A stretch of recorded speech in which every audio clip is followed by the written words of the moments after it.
Dune Prophecy is right around the corner. Yeah, the 17th, if I remember correctly. 17th, I believe, is correct. The Dune TV show. Yes, set 10,000 years before the films. It's apparently going to deal with the kind of beginning of the Bene Gesserit. So obviously, Horry hasn't seen the films yet, but I know you have a loose understanding of Dune as it is. Yeah. So, to put it in simple terms without spoiling anything, as with all books of this era, there is a prophecy about someone doing a thing. Star Wars.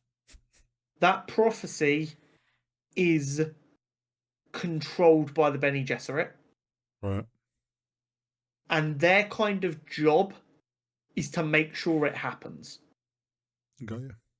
So the Bene Gesserit are a religious order for the most part, but they have a lot of power in like universal politics, so they make shit happen.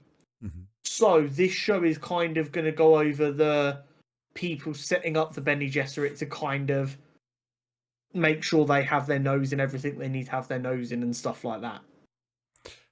Someone tells me this is going to be HBO's new Game of Thrones. There is a very large chance of that. Absolutely. It's been described, based on people who've seen early looks of it, as Space Game of Thrones.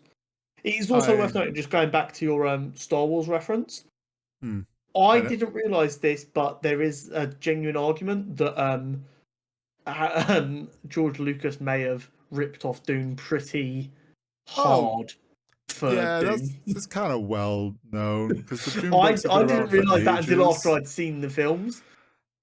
And I was like, oh my god, Tatooine and Arrakis are like really similar. I think there's a lot of sci-fi things from that era that pulled a lot of influence from Dune, because that was like the book. Yeah. Which obviously Star Wars was the one that like stuck around and has made its name for itself. But I actually am gonna try. So you jokingly said this last week after I'd finished Reach, you were like, right, now on to Dune. Yeah, I like to keep you on task. I'm like, right, catch up. I actually considered doing it, but I was like, no, I need to not cram my brain with having to try and talk about Reacher and also have Dune. Like, and then Reacher got eaten by a giant worm, and I was like, I'll do one. Like, I'll save that for next week. So I actually am gonna try and watch them this next week. Also, now remembering that the show was coming, I was like, it will. I know I don't need to watch them for the show, but obviously I'm going to appreciate the show a lot more if I have watched them. And I imagine just instinctively there will be some things that the show assumes you understand from the films, so won't be explained. Yeah. So, I mean, I'm intrigued by it. Obviously, I'm sure once I've watched the films, I'll be even more hype. Yeah. The only thing I feel bad for you about, and you know me, I'm not a big you've got to experience this record on vinyl or this or that. Dune and Oppenheimer are like the only things I've seen where I'm like, if you're not seeing it in IMAX, you are going to miss out a little bit, which is the only thing that really sucks. The temptation to just break you into an IMAX theater and press play. It's fine. But I know you're going to love the fuck out of it just because it's one of them films that can't miss. I watched the trailer for Dune Prophecy. Immediately I'm like, Ragnar Lothbrok? He's reborn in the future in the desert? Because he's also... Have you watched Vikings? No, I haven't. Oh, but the actor... what's his name? I like the idea of you watching the trailer. Travis Fimmel, who... he was the main guy in Vikings who played Ragnar Lothbrok. And that was like his first big TV. Yeah, I do recognise his face. Everyone kind of now a lot of people will associate him with that. Obviously, I saw him and I was like, oh, it's Ragnar Lothbrok. Obviously, memeing to myself a bit. But then it's like his character starts talking about like, I've had a vision and I have all this and he's like very mystical. Ragnar Lothbrok was was meant to be touched by Odin and had a connection to Odin, was very mystical and connection to the gods. And I'm like, oh, so he died in Viking era and he's been reborn in the fucking future desert. Do you want to know something fun though? Because obviously, visualizing the trailer and that guy, his voice, he's an Aussie. He has a very strong Yes. Aussie accent, Yeah. which always throws me because he does a really good job when he's acting of like not letting his Aussie accent come through.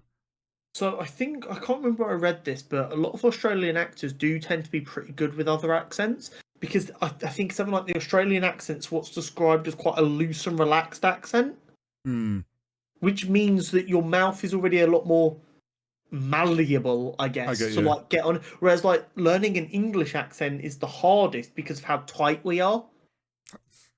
Yep. Because like You English people talk, you just stiff so upper lip.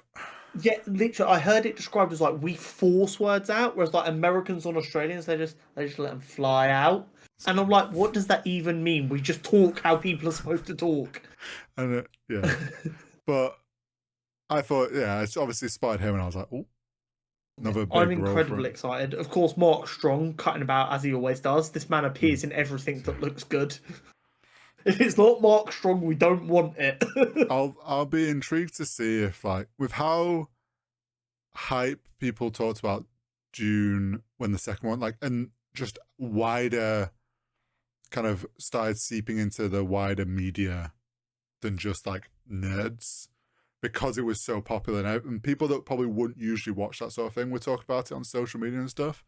I could see this show very easily becoming similar to like Game of Thrones, which was it became a bit of a pop culture sort of like explosion because suddenly everyone's like, if you're not watching it, you're missing out sort of attitude. There's a really funny phenomenon, and I'm not going to mince words here, where if you take something really geeky and nerdy, Star Wars, comic books, Dune, etc., etc., and cast really attractive people, you're gonna get a wider audience that gives it a chance and goes, "Oh, this is actually really compelling," and then geeks just go, Yep. "Told you."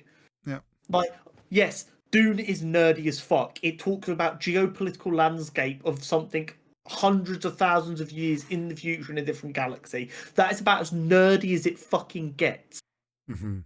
And they're like, yeah, but Zendaya and Timothy Chalamet, and people are like, I'll take 2 tickets, thank you. Yeah, literally. Yeah.